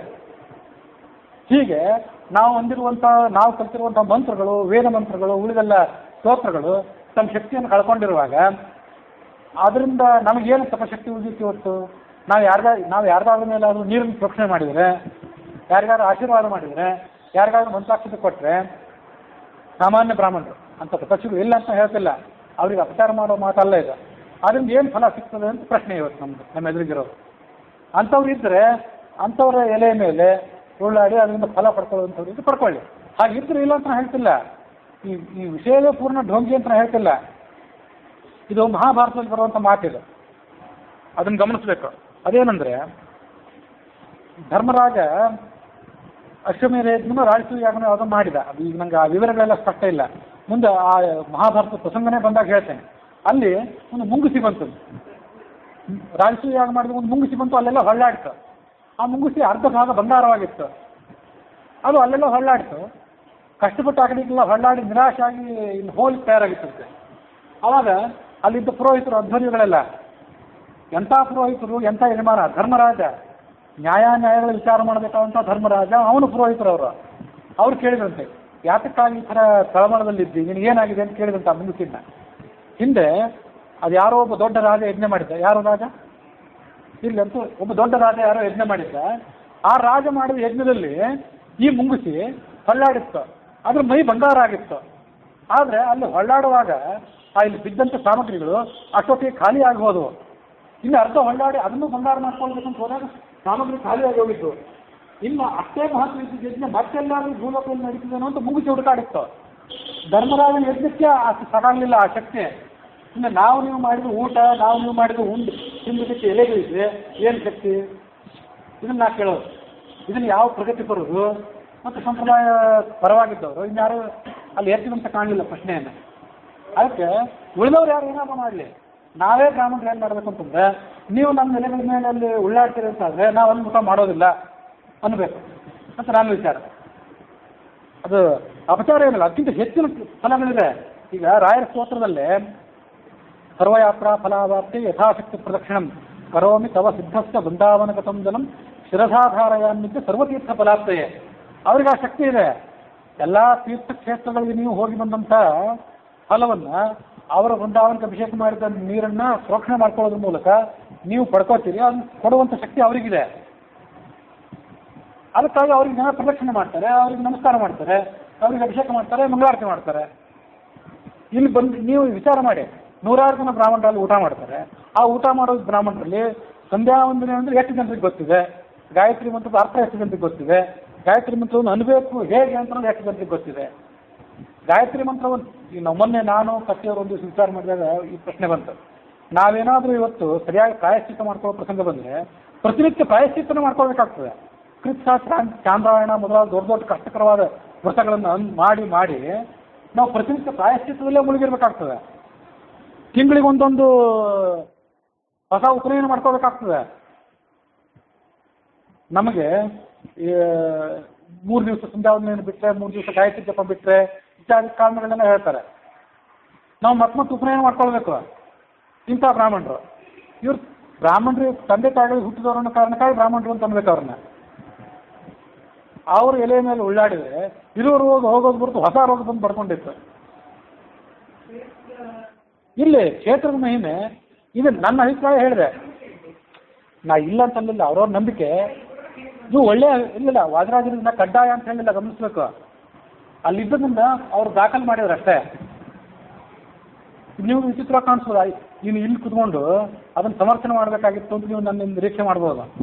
ನಾವು ಸಮರ್ಥನೆ ಯಾವಾಗ ಮಾಡ್ತೇವೆ? ಎಂ ಕೆ ಹುಬ್ಬಳ್ಳಿ ಕ್ಷೇತ್ರದಲ್ಲಿ ಮೊನ್ನೆ ಮಡಿ ಮೇಲಿಗೆಗಳಲ್ಲಿ ನ್ಯೂನತೆಗೆ ಬಂದಾಗ ಅಷ್ಟಮಂಗಲ ಪ್ರಶ್ನೆ ಹಾಕಿ ಅದನ್ನೆಲ್ಲ ನೀವು ಇಂಥದ್ದು ತಪ್ಪಿದೆ, ಇಂಥದ್ದನ್ನು ಮಾಡಬೇಕು ಅಂತ ಅಷ್ಟಮಂಗಲ ಪ್ರಶ್ನೆ ಹಾಕಿ ಅವ್ರು ನಿರ್ಬಂಧ ಮಾಡಿದರು. ಇಲ್ಲೂ ಎಷ್ಟೋ ಸರಿ ಮಡಿ ಮೇಲಿಗೆ ಪ್ರಶ್ನೆ ಬಂದಾಗ, ಉತ್ಸವಾದ ಪ್ರಶ್ನೆ ಬಂದಾಗ ಇಂತಿಂಥದ್ದು ನಡಿಲೇಬೇಕು, ಹೀಗೆ ನಡಿಬೇಕು ಅಂತ ನಾನು ನಿರ್ಬಂಧ ಮಾಡಿದ್ದೇನೆ. ಭಗವಂತನ ಸೇವೆಗೆ ಅದು, ಭಗವಂತನ ಸೇವೆಗೆ ಏನು ನಿರ್ಬಂಧ ಮಾಡಬೇಕು ಅದನ್ನು ಮಾಡಬೇಕು. ಕೃತಯುಗದಲ್ಲಿ ಬ್ರಾಹ್ಮಣರೇ ಪ್ರತಿಮೆಗಳಾಗಿದ್ದರಂತೆ. ಇಂಥವೆಲ್ಲ ಕಲ್ಲಿನ ಪಂಚಲೋಹದ ಬೆಳ್ಳಿ ಬಂಗಾರದ ಪ್ರತಿಮೆಗಳು ಅವಾಗ ಬೇಕಾಗಿದ್ದಿಲ್ಲಂತೆ, ಬ್ರಾಹ್ಮಣರೇ ಪ್ರತಿಮೆಗಳಾಗಿದ್ದರು. ಹಾಗೆ ದೇವತಾ ಸನ್ನಿಧಾನಕ್ಕೆ ಮುಖ್ಯ ಪಾತ್ರ ಆಗುವಂಥ ಪ್ರತಿಮೆಗಳು ಅನಿಸ್ಕೊಳ್ಳುವಂಥ ಶಕ್ತಿ ನಮಗೇನಾದರೂ ಇದೆಯೇನು ಇವತ್ತು? ಅದಕ್ಕಾಗಿ ನಾನು ಹೇಳೋದು, ಇದಕ್ಕಿಂತ ಸುಲಭವಾಗಿ ಪ್ರಯತ್ನ ಮಾಡ್ಬೋದಲ್ಲ. ನಿಮ್ಗೆ ಕುಷ್ಠರೋಗ ಹೋಗೋ ಅಪೇಕ್ಷೆ ಇದ್ದರೆ, ಕ್ಷಯರೋಗ ಹೋಗೋ ಅಪೇಕ್ಷೆ ಇದ್ದರೆ, ಅನ್ನ ಸಮೃದ್ಧಿ ಬೇಕಾಗಿದ್ದರೆ ಇದಕ್ಕಿಂತ ಹೆಚ್ಚಿನ ಸೇವೆ ಮಾಡ್ಬೋದಲ್ಲ. ಸುಬ್ರಹ್ಮಣ್ಯ ಸ್ವಾಮಿಗೆ ನೇರವಾಗಿ ಪ್ರದಕ್ಷಿಣೆ ನಮಸ್ಕಾರ ಮಾಡ್ಬೋದಲ್ಲ, ಅದನ್ನು ಜಪ ಮಾಡ್ಬೋದಲ್ಲ. ರಾಯರಿಗೆ, ವಾದಿರಾಜರಿಗೆ ಮತ್ತು ಉಳಿದ ಸನ್ಯಾಸಿಗಳಿಗೆ ನಾವು ಮಾಡ್ಬೋದಲ್ಲ ಸೇವೆ. ಇದಕ್ಕೆ ಹೆಚ್ಚಿಂದು ಈ ಶಾಸ್ತ್ರ ಏನು ಹೇಳ್ತದೆ? ಎಷ್ಟು ನಾಸ್ತಿ ಸ್ವಯಂ ಪ್ರಜ್ಞಾ ಶಾಸ್ತ್ರಂ ತಸ್ಯ ಕರೋತಿ ಕಿಂ ಲೋಚನಾಭ್ಯಾಂ ವಿಹೀನಸ್ಯ ದರ್ಪಣ ಕಿಂ ಕರಿಷ್ಯತೆ ಅಂತ. ಸ್ವಂತ ಬುದ್ಧಿ ಯಾರಿಗಿಲ್ವೋ ಅವರಿಗೆ ಶಾಸ್ತ್ರದ ಪಠಣದಿಂದ ಉಪಯೋಗ ಏನು? ಕಣ್ಣೇ ನಿಮಗಿಲ್ಲದೆ ಇದೆ, ನಿಮ್ಗೆ ಕನ್ನಡಿ ಕೈಯಲ್ಲಿ ಕೊಟ್ಟು ಉಪಯೋಗ ಏನು ಅಂತ ಅರ್ಥ. ಇದಕ್ಕೆ ಸಾಮಾನ್ಯ ಜ್ಞಾನ, ಕಾಮನ್ ಸೆನ್ಸ್ ಇದೆ. ಯಾವ ಪ್ರಯೋಜನಕ್ಕಾಗಿ ಮನುಷ್ಯ ಪ್ರಯತ್ನ ಪಡ್ತಿರ್ತಾನೋ ಅವನು ಅದಕ್ಕಾಗಿ ಸುಲಭವಾದ ಮಾರ್ಗವನ್ನು ಅನುಸರಣೆ ಮಾಡಬೇಕು. ಸುಲಭವಾದ ಮಾರ್ಗ ದೇವತೆಗಳಿಗೆ, ಗುರುಗಳಿಗೆ ನೇರವಾಗಿ ಸಲ್ಲಿಸುವಂಥ ಸೇವೆ, ಪ್ರದಕ್ಷಿಣೆ, ಪೂಜೆ. ಅದನ್ನು ಮಾಡಿಕೊಂಡು ಮಾಡ್ಲಿಕ್ಕೆ ಸಾಧ್ಯ ಇರುವಾಗ ಇಷ್ಟು ಕಷ್ಟಕರವಾದನ್ನು ಮಾಡೋದು ಅಷ್ಟೇನು ಉಚಿತವಾಗಿ ಕಾಣಿಸೋದಿಲ್ಲ ಈಗಿನ ಕಾಲಕ್ಕೆ. ಅದನ್ನ ಇಲ್ಲ ಅಂತ ಹೇಳಲಿಲ್ಲ, ಇತ್ತು ಅನ್ನೋ ಕಾರಣಕ್ಕಾಗಿ ಅದರೊಳಗೆ ಹೇಳಿದೆ. ಬ್ರಾಹ್ಮಣರು ಯಜ್ಞಶಿಷ್ಟಾಶನ ಸಂತೋ ಮುಚ್ಚತೆ ಸರ್ವಕಿಲ್ ವಿಷಯಿ ಅಂತ ಭಗವದ್ಗೀತಾ. ನಾವು ಮಾಡುವಂಥ ಊಟ ಇರೋದು ಯಜ್ಞ. ಇದನ್ನು ಯಜ್ಞ ಅಂತ ನಾವು ತಿಳ್ಕೊಳ್ಬೇಕು. ಆ ಭಗವಂತನಿಗೆ ನಿವೇದನೆ ಮಾಡಿದ ಮೇಲೆ ಉಳಿದಿದ್ದೇನದು ಅಮೃತ, ಅದನ್ನು ನಾವು ತಿಂದರೆ ಅದು ಯಜ್ಞ. ಅದನ್ನು ತಿಂದವರು ಸರ್ವಕಿಲ್ ವಿಷಯಿ ಮುಚ್ಚತೆ, ಎಲ್ಲ ಪಾಪಗಳನ್ನು ನಾವು ಕಳ್ಕೊತೇವೆ. ಊಟಕ್ಕೆ ಕೂತ್ಕೊಳ್ಳೋ ಮೊದಲು ಅದೆಲ್ಲ ಸರಿಯಾಗಿ ನೈವೇದ್ಯ ಆಗಿರಬೇಕು, ಅಲ್ಲಿ ಆಗಿರ್ತದೆ ಸರಿ. ಊಟಕ್ಕೆ ಕೂತ್ಕೊಳ್ಳೋರು ಇವರು ಪರಿಷೇಕ ಮಾಡಬೇಕು, ಚಿತ್ರಾಹುತಿ ಇಡಬೇಕು, ಅಮೃತೋತ್ಪನ್ನ ಪೂರ್ವಾಪೋಷಣ ತೊಗೊಳ್ಬೇಕು, ಪಂಚ ಪ್ರಾಣಾಹುತಿಗಳನ್ನು ತೊಗೊಳ್ಬೇಕು, ಉತ್ತರಾಪೋಷಣ ತೊಗೊಳ್ಬೇಕು. ಊಟ ಮಾಡುವಾಗ ಭಗವಂತನ ನಾಮಸ್ಮರಣ ಪೂರ್ವಕ ಊಟ ಮಾಡಬೇಕು. ಇಷ್ಟನ್ನೆಲ್ಲ ಮಾಡಿರ್ತಾರ ಅಂತ ಪ್ರಶ್ನೆ ಅಲ್ಲಿದ್ದವರೆಲ್ಲ. ಹಾಗಾಗಿ ಅಲ್ಲಿ ಯಜ್ಞವೇ ಅಲ್ಲ ಅಂತ ಆದ್ಮೇಲೆ ಕುತ್ಕೊಂಡು ಮಾಡೋರ್ಗು ಅಲ್ಲಿ ಮಾಡೋದ್ರಿಂದ ಫಲ ಏನು ಅಂತ ನನ್ನ ಪ್ರಶ್ನೆ. ಏನಿದ್ರು ನನ್ನ ವೈಯಕ್ತಿಕ ಅಭಿಪ್ರಾಯ. ಸಮರ್ಥನೆ ಮಾಡೋರು ಸಮರ್ಥನೆ ಮಾಡಲಿ, ವಿರೋಧ ಮಾಡೋರು ಮಾಡಲಿ. ಮತ್ತು ನಂದೊಂದು ವಿಚಾರ ಅದು ನಿಮ್ಗೆ ಹೇಳಿದೆ, ಅದನ್ನು ದಾಖಲು ಮಾಡಬೇಕು ಅಂತ ಅಪೇಕ್ಷೆ ಇತ್ತು, ಅದು ದಾಖಲು ಮಾಡಿದೆ ಅಷ್ಟೇ. ಸುಬ್ರಹ್ಮಣ್ಯನ ಪೂಜೆ ಬಳಿಕ ಮುಂದೆ ಉಡುಪಿ ಕ್ಷೇತ್ರಕ್ಕೆ ಹೋದ. ಉಡುಪಿ ಕ್ಷೇತ್ರದಲ್ಲಿ ಕೃಷ್ಣನಿಗೆ ನಮಸ್ಕಾರ ಮಾಡಿದ ಅಂತಿದೆ. ಆ ಕೃಷ್ಣನಿಗೆ ನಮಸ್ಕಾರ ಏನಿದೆ, ಆವಾಗ ರಾಮ ತೀರ್ಥಯಾತ್ರೆ ಮಾಡಿದಾಗ ಅಲ್ಲಿ ಕೃಷ್ಣ ಇರಲಿಲ್ಲ. ಕೃಷ್ಣ ಇಲ್ಲದೇ ಇದ್ರೂ ಕೂಡ ಮುಂದೆ ಕೃಷ್ಣನ ಸನ್ನಿಧಾನ ಅಲ್ಲಿ ಬರೋದಿದೆ ಅನ್ನೋ ಕಾರಣಕ್ಕಾಗಿ ಮುಂದೆ ಬರುವಂಥ ಸನ್ನಿಧಾನವನ್ನು ಗಮನದಲ್ಲಿಟ್ಕೊಂಡು ರಾಮ ಅದನ್ನು ಪೂಜೆ ಮಾಡಿದ ಅಂತ ಈಗ ಅರ್ಥ ಮಾಡ್ಕೊಳ್ಬೋದು. ಹಿಂದೆ ಅದನ್ನು ಹೇಳಿದ್ದೆ. ಆ ಉಡುಪಿಗೆ ಮಹತ್ವ ಏನಂತಂದರೆ, ಉಡುಪಿ ಅಂತೀವಿ. ಉಡು ಅಂದರೆ ನಕ್ಷತ್ರ ಸಂಸ್ಕೃತದಲ್ಲಿ. ಉಡುಪ ಅಂದರೆ ನಕ್ಷತ್ರಗಳಿಗೆ ಅಧಿಪತಿ ಅಂದರೆ ಚಂದ್ರ. ಆ ಚಂದ್ರನನ್ನು ತಲೆಯಲ್ಲಿ ಇಟ್ಕೊಂಡವನು ಶಿವ. ಆ ಶಿವ ಅಲ್ಲಿ ಅಂದರೆ ಶಿವಾಂತರ್ಯಾಮಿ ಅಂತ ವಿಷ್ಣು ಏನಿದ್ದಾನೆ ಅವನಲ್ಲಿ ಪ್ರಧಾನ ದೇವತೆ. ಕೃಷ್ಣ ಅಲ್ಲಿ ಸ್ಥಾಪಿತನಾಗಿದ್ದು ಹೀಗೆ 800 ವರ್ಷದ ಹಿಂದೆ. ಅದಕ್ಕಿಂತ ಮೊದಲಿನ ಸನ್ನಿಧಾನ ಅಂತಂದರೆ ಚಂದ್ರಮೌಳೀಶ್ವರ ಮತ್ತು ಅನಂತಾಸನ ಅಲ್ಲಿಯ ಮೂಲ ಸನ್ನಿಧಾನಗಳು. ಅದಾದಮೇಲೆ ಕೃಷ್ಣ. ಆ ಚಂದ್ರಮೌಳೀಶ್ವರ ಅನ್ನೋ ಕಾರಣಕ್ಕಾಗಿ ಅದನ್ನು ಉಡುಪಿ ಅಂತ ಕರೀತಾರೆ ನಾವು ಈ ಕಡೆ ಉಳಿದ ಭಾಷೆಗಳಲ್ಲಿ. ಅದನ್ನ ತುಳು ಭಾಷೆಯಲ್ಲಿ ಇವತ್ತು ಕೂಡ ವಡಿಪು ಅಂತ ಕರೆಯೋದಿಲ್ಲ. ವಡಿಪು ಅಂದರೆ ಚಂದ್ರ ಅಂತ ಅರ್ಥ ಅಂತ. ಚಂದ್ರನ ತಲೆಯನ್ನು ಇಟ್ಕೊಂಡಂಥ ಶಿವ ಅವನ ನೆನಪಿಗಾಗಿ ಆ ಊರಿಗೆ ವಡಿಪು ಅಂತ ಹೆಸರು. ಅಥವಾ ಶಿವಬೆಳ್ಳಿ, ಶಿವಳ್ಳಿ. ಅದು ಶಿವಬೆಳ್ಳಿನೋ ಶಿವಳ್ಳಿ ಅನ್ನೋದು, ಶಿವಹಳ್ಳಿ ಅನ್ನೋದೇ ಉಚಿತ. ರಜತಾದ್ರಿ ಅಂತಂದರೆ ರೂಪಪೀಠ ಅಂತಾರೆ. ರೂಪ್ಯ ಪೀಠ ಅಂತಾರೆ ಅದಕ್ಕೆ. ಯಾಕಂದ್ರೆ ಬೆಳ್ಳಿಯ ಪೀಠ ಅನ್ನೋ ಕಾರಣಕ್ಕಾಗಿ ಅದನ್ನ ರೂಪ್ಯ ಪೀಠ ಅಂತ ಕರೀತಾರೆ. ರಜತ ಪೀಠ ಪುರ ಅಂತ ಅನ್ನೋದು ಸಂಸ್ಕೃತದಲ್ಲಿ ಹೆಚ್ಚು ಪ್ರಚಲಿತ ಇರುವಂತಹ ಶಬ್ದ. ತದ್ರೂಪ್ಯ ಪೀಠ ಪುರಂ ಅಪ್ರತಿಮಂ ತ್ರಿಲೋಕ್ಯಾಂ ಅಂತ ವಾದಿರಾಜರು ಅದನ್ನು ತೀರ್ಥ ಪ್ರಬಂಧದಲ್ಲಿ ವರ್ಣನೆ ಮಾಡ್ತಾರೆ. ಮಧ್ವಾಚಾರ್ಯರು ತಮ್ಮ ಕಾರ್ಯಕ್ಷೇತ್ರವನ್ನಾಗಿ ಮಾಡಿಕೊಂಡಂತಹ ಪ್ರದೇಶ ಅದು. ಅದನ್ನ ಈ ಸಂದರ್ಭದಲ್ಲಿ ಅಷ್ಟು ವಿಸ್ತಾರವಾಗಿ ಹೇಳಬೇಕಾದ ಅವಶ್ಯಕತೆ ಏನಿಲ್ಲ, ನಿಮ್ಗೆ ಅದೆಲ್ಲ ಗೊತ್ತಿದ್ದೇ ಇದೆ. ಮಧ್ವ ಸರೋವರ ಇದೆ. ನಂದನ ಮತೀಂದ್ರಿಯ ಆಕೃತಿಂ ಅಂತ ದ್ವಾರಕಾನಗರದಿಂದ ಬಂದಂಥ ಕೃಷ್ಣನ ಪ್ರತಿಮೆಯನ್ನ ಅಲ್ಲಿ ಅವರು ಪ್ರತಿಷ್ಠಾಪನೆ ಮಾಡಿದರು. ದ್ವಾರಾವತೀಂ ಸಕಲ ಭಾಗ್ಯವತೀಂ ಉಪೇಕ್ಷ್ಯ ಗೋಪಾಲ ಬಾಲ ಲಲನಾಕರ ಪೂಜನಂ ಚ ವಾರ್ಧಿಂ ವಧೂಗ್ರಹ ಮತೀತ್ಯ ಸಮಧ್ವನಾಥ ಯತ್ರಾಸ್ತಿ ತದ್ರಜತಪೀಠ ಪುರಂ ಗರೀಯ. ವಾದಿರಾಜರ ಮಾತು. ದ್ವಾರಾವತಿಯಲ್ಲಿ ಸಕಲ ಭಾಗ್ಯಗಳು ಅವನಿಗಿತ್ತು. ಹರಿವಂಶದಲ್ಲಿ ಅವನ್ನೆಲ್ಲ ಶ್ರವಣ ಮಾಡಿದ್ವಿ. ಭೂಲೋಕದಲ್ಲಿರುವಂತಹ ಅತ್ಯಂತ ಶ್ರೇಷ್ಠ ವಸ್ತುಗಳನ್ನೆಲ್ಲ ತಂದು ಶೇಖರಣೆ ಮಾಡಿ ದ್ವಾರಾವತಿಯನ್ನು ಆತ ಶೃಂಗರಿಸಿದ್ದ. ಅಂತಹ ಸಕಲ ಭಾಗ್ಯಪೂರ್ಣವಾದ ದ್ವಾರಾವತಿಯನ್ನು ಬಿಟ್ಟು ಅಲ್ಲಿರುವಂತಹ ಗೋಪಾಲ ಬಾಲಕರು, ಗೋಪಾಲ ಬಾಲಿಕೆಯರು ಅವರು ಪ್ರತಿನಿತ್ಯ ತನಗೇನು ತಮ್ಮ ಕೈಗಳಿಂದ ಪೂಜೆ ಮಾಡ್ತಿದ್ರು. ಅದನ್ನು ಕೂಡ ಬೇಡವೆಂದು ಸಮುದ್ರವನ್ನು ದಾಟಿ ಈ ಮಧ್ವನಾಥ ಆತ ಉಡುಪಿಗೆ ಬಂದ. ಆ ಉಡುಪಿ ಏನಿದೆ ಅದು ಶ್ರೇಷ್ಠ ಪುರ ಅಂತ ಅದನ್ನ ವಾದಿರಾಜರು ವರ್ಣನೆ ಮಾಡ್ತಾರೆ.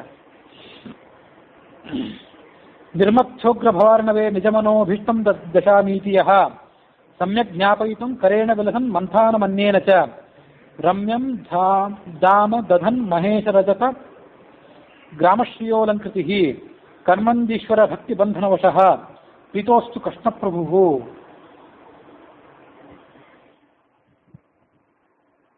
ನನ್ನನ್ನು ಯಾರು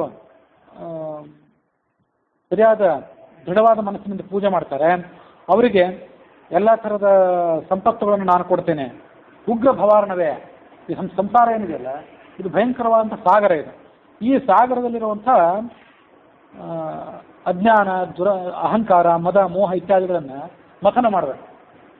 ಸಾಗರದಲ್ಲಿ, ಕ್ಷೀರಸಾಗರದಲ್ಲಿ ಮಥನ ಮಾಡಿ ಅಮೃತವನ್ನು ಹೇಗೆ ಪಡ್ಕೊಂಡ್ರು ಹಾಗೆ ಸಂಸಾರ ಸಾಗರದಲ್ಲಿ ಕಾಮಕ್ರೋಧಾದಿಗಳನ್ನು ಮಥನ ಮಾಡಿ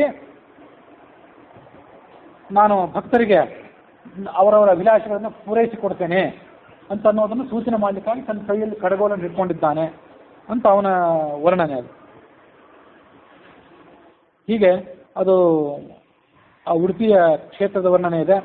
ಅದಾದ ಬಳಿಕ ಕೃಷ್ಣಂ ನತ್ವ ಶೃಂಗಾಶ್ರಮಂ ಯೋ ತುಂಗಾ ನದಿ ತಟೆ ಶೃಂಗಗಿರವು ನತ್ವಾತು ಶಾರದಾಂ, ಶಾರದಾದೇವಿಗೆ ನಮಸ್ಕಾರ ಮಾಡಿದಂತಿದೆ. ಇದನ್ನು ಹಾಗೆ ತಿಳ್ಕೋಬೇಕು. ಯಾಕಂದರೆ ಶಾರದಾದೇವಿಯ ಸಂವಿಧಾನ ಅಲ್ಲಿ ಬಂದಿದ್ದು ಈಗೊಂದು 1200 ವರ್ಷದ ಹಿಂದೆ. ಶಂಕರ ಭಗವತ್ಪಾದರು ಅವಳನ್ನಲ್ಲಿ ನೆಲೆಗೊಳಿಸಿದ್ದು ಈಗೊಂದು 1200 ವರ್ಷದ ಹಿಂದೆ. ರಾಮನ ಯಾತ್ರೆ ಅಲ್ಲಿಗೆ ಬಂದದ್ದು, ರಾಮನ ಸವಾರಿ ಅಲ್ಲಿಗೆ ಬಂದದ್ದು ಅದಕ್ಕೂ ಎಷ್ಟೋ ಕೋಟಿ ವರ್ಷಗಳ ಹಿಂದೆ. ಮುಂದೆ ಶಾರದೆ ಇಲ್ಲಿಗೆ ಬರ್ತಿದ್ದಾಳೆ ಅನ್ನೋ ಕಾರಣವನ್ನು ಗಮನದಲ್ಲಿಟ್ಕೊಂಡು ಹಾಗೆ ಮಾಡಿದ ಅಂತ ಅವನ ಅಭಿಪ್ರಾಯ. ಮುಂದೆ ಕುಂಭಾಶಿ ಅಂತ ಕುಂಭಕಾಶಿ ಅನ್ನುವ ಒಂದು ಪ್ರದೇಶಕ್ಕೆ ಬಂದ. ಆ ಕುಂಭಕಾಶಿ ಅಂತಂದ್ರೆ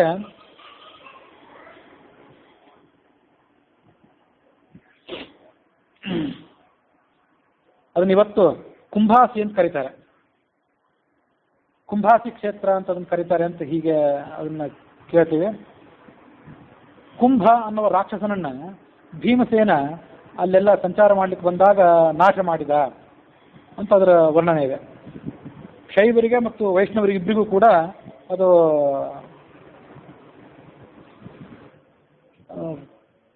ಪೂಜೆಗೆ ಮತ್ತು ಶುದ್ಧೆಗೆ ಯೋಗ್ಯವಾದಂಥ ಕ್ಷೇತ್ರ. ಸ್ನೇಹಿತರೊಬ್ರು ಹೇಳಿದ್ರು ಅಲ್ಲಿ ಆನೆಗುಡ್ಡೆ ಅಂತ ಅದನ್ನು ಕರೀತಾರೆ. ಬೆಟ್ಟದ ಮೇಲ್ಭಾಗದಲ್ಲಿ ಗಣಪತಿಯ ದೇವಸ್ಥಾನ ಇದೆ, ಕೆಳಭಾಗದಲ್ಲಿ ಹರಿಹರೇಶ್ವರರ ದೇವಸ್ಥಾನ ಇದೆ ಅಂತ ಅದನ್ನ ಅವರು ಸ್ನೇಹಿತರು ಹೇಳಿದ ಮಾತದು. ಕುಂಭಕಾಶಿ ಅಂತ ಅದಕ್ಕೆ ವರ್ಣನೆ ಇದೆ. ಕುಂಭಕಾಶಿ ಆದಮೇಲೆ ಕೋಟೀಶ್ವರ, ಅದನ್ನು ತಪ್ಪಾಗಿ ಇವತ್ತು ಕೋಟೇಶ್ವರ ಅಂತಾರೆ.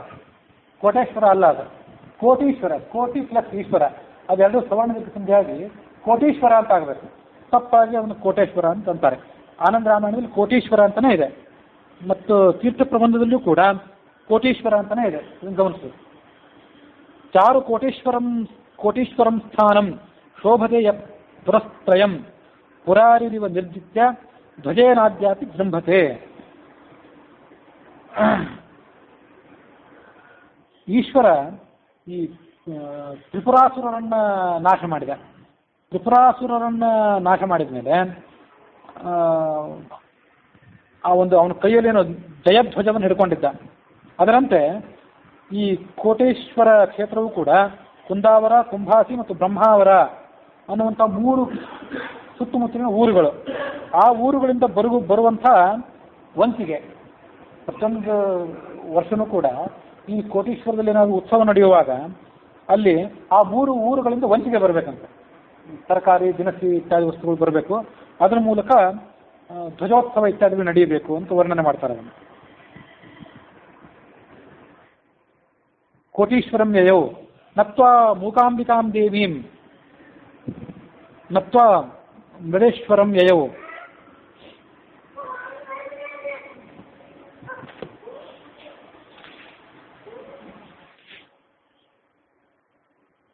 ಕಂಹ ಅಂತ ಒಬ್ಬ ರಾಕ್ಷಸ ಇದ್ದಂತೆ. ಮೂಕಾಂಬಿಕಾ ಕ್ಷೇತ್ರದ ಮಹತ್ವ ಹೀಗಿದೆ. ಕಂಹ ಅಂತ ಒಬ್ಬ ರಾಕ್ಷಸ ಇದ್ದ. ಅವನು ರುದ್ರದೇವರನ್ನು ಮೆಚ್ಚಿಸಿದ. ಜಗತ್ತನ್ನೆಲ್ಲ ವಶಪಡಿಸ್ಕೊಳ್ಬೇಕು, ಜಗತ್ತನ್ನು ನಾಶಪಡಿಸಬೇಕು ಅನ್ನುವಂಥ ಒಂದು ವರವನ್ನು ಆತ ಕೇಳಬೇಕು ಅಂತ ಉದ್ಯುಕ್ತನಾಗಿದ್ದ. ಹಾಗೆ ಆತ ಕೇಳಬೇಕು ಅಂತ ಉದ್ಯುಕ್ತನಾಗಿದ್ದಾಗ ದೇವತೆಗಳ ಪ್ರಾರ್ಥನೆಯಂತೆ ದೇವಿ ಅವನನ್ನು ಮೂಕನನ್ನಾಗಿ ಮಾಡಿಬಿಟ್ಲದು. ಅದಕ್ಕಾಗಿ ಅದು ಮೂಕಾಂಬಿಕೆಯ ಕ್ಷೇತ್ರ ಅಂತ ಹೀಗೆ ವರ್ಣನೆ ಮಾಡ್ತಾರೆ. ನತ್ವಾ ಮೂಕಾಂಬಿಕಾಂ ದೇವೀಂ ನತ್ವಾ ಮುಂಡೇಶ್ವರಂ ಹರಂ. ಮುಂಡೇಶ್ವರನ ಅಂತ ಹರ. ಮುಂಡೇಶ್ವರ ಅಂತಂದ್ರೆ ಅದನ್ನು ಮೃಡೇಶ್ವರ, ಇವತ್ತಿನ ಮುರುಡೇಶ್ವರ ಅಂತ ಏನಿದೆ ಅದನ್ನೇ ಮುಂಡೇಶ್ವರ ಅಂತ ಹೇಳಿದ್ದಾರೆ ಅಂತ ತಿಳ್ಕೊಳ್ಬೇಕು. ಮೃಡೇಶ್ವರ ಅಂದ್ರೂ ತಪ್ಪಲ್ಲ, ಮುಂಡೇಶ್ವರ ಅಂದ್ರೂ ತಪ್ಪಲ್ಲ. ಮೃಡ ಅಂತಂದ್ರೆ ಭಗವಂತ ಈಶ್ವರನಿಗೆ ಒಂದು ಪರ್ಯಾಯ ಪದ ಇದೆ. ಅದಕ್ಕಾಗಿ ಮೃಡೇಶ್ವರ ಅಥವಾ ಮುರುಡೇಶ್ವರ.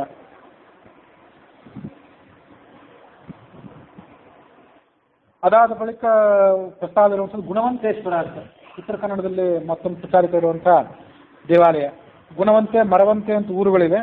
ಅದಕ್ಕೆ ಹೊಂದ್ಕೊಂಡಂತೆ ಗುಣವಂತೇಶ್ವರ, ಮರವಂತೇಶ್ವರ. ಮರವಂತೇಶ್ವರ ಇಲ್ಲಿ ಬರಲಿಲ್ಲ, ಗುಣವಂತೇಶ್ವರದ ಪ್ರಸ್ತಾವ ಇಲ್ಲಿ ಬಂತು. ಅದಾದ ಬಳಿಕ ಧಾರೇಶ್ವರ ಮತ್ತು ಗೌರೇಶ್ವರ, ಸರ್ಗೇಶ್ವರ ಅಂತ ಹೀಗಿದೆ. ಅದು ಎಲ್ಲಿ ತಿಳ್ಕೊಳ್ಬೇಕಂತ ಪ್ರಯತ್ನ ಪಟ್ಟೆ ಅದು ಗೊತ್ತಾಗಲಿಲ್ಲ. ಹೀಗೆ ಗುಣವಂತೇಶ್ವರ, ಧಾರೇಶ್ವರ, ಗೌರೇಶ್ವರ, ಸರ್ಗೇಶ್ವರ. ಅದಾದ ಬಳಿಕ ಇರುವಂಥದ್ದು ಗೋಕರ್ಣ. ಗೋಕರ್ಣದ ಕ್ಷೇತ್ರಕ್ಕೆ ಬಂದು ಅಲ್ಲಿ ಮಹಾಬಲನನ್ನ ನಮಸ್ಕರಿಸಿದ.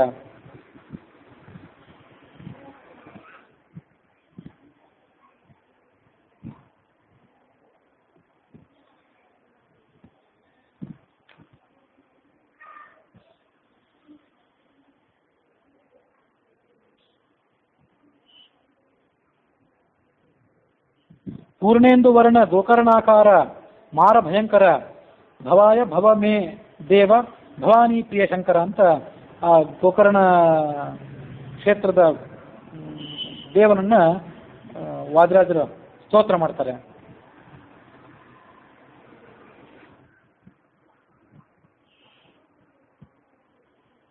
ಕಾಶಿ, ರಾಮೇಶ್ವರ ಮತ್ತು ಗೋಕರ್ಣ ಅನ್ನುವಂಥ 3 ಪ್ರಖ್ಯಾತ ಕ್ಷೇತ್ರಗಳು. ಪರಶುರಾಮ ಕ್ಷೇತ್ರದ 7 ಮಹಾಕ್ಷೇತ್ರಗಳಲ್ಲಿ ಒಂದಿದು. ಅಲ್ಲಿಯ ಲಿಂಗ ಏನಿದೆ ಅದು ಗೋವಿನ ಕಿವಿಯ ಆಕಾರದಲ್ಲಿದೆ, ಅದಕ್ಕಾಗಿ ಅದನ್ನು ಗೋಕರ್ಣ ಅಂತ ಕರೀತಾರೆ. ಆಮೇಲೆ ಪರಶುರಾಮ ಕ್ಷೇತ್ರ ಏನಿದೆ ಅದು ಆ ಭೂಮಿ ಗೋವಿನ ಆಕಾರದಲ್ಲಿದೆ, ಆ ಜಾಗ ಆ ಗೋವಿನ ಕಿವಿ ಅಂತ ಹೀಗೆ ಹೇಳ್ತಾರೆ. ಅದಕ್ಕಾಗಿ ಕೂಡ ಅದನ್ನು ಗೋಕರ್ಣ ಅಂತ ಕರೀತಾರೆ. ಅಲ್ಲಿ ಕೋಟಿ ತೀರ್ಥ, ಸೂರ್ಯ ತೀರ್ಥ, ಚಂದ್ರತೀರ್ಥ ಮೊದಲಾದ 30 ತೀರ್ಥಗಳಿವೆ. ಕೋಟಿ ತೀರ್ಥ ಅದರಲ್ಲಿ ಪ್ರಧಾನವಾದದ್ದು. ಗೋಕರ್ಣದ ಅಧಿಪತಿಯಾದ ಈಶ್ವರನಿಗೆ ಮಹಾಬಲೇಶ್ವರ ಅಂತ ಈಗ ಹೆಸರಿದೆ.